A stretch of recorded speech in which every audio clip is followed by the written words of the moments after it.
All right, here we are with the cutter. I gave a quick face on the front of the block. Maybe took off less than 5 thousandths. And then I dug into this pretty hard. There's my washer. It also helps to hold it in place with the oil galley.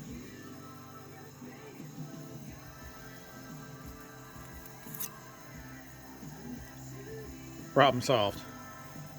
You can see the groove all the way around, and you can see I'm not even anywhere close to busting into that oil galley.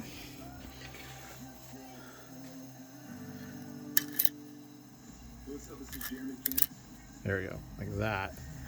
And then the cam. Where art thou, cam? There's the cam. So I took about 60 thousandths off the block.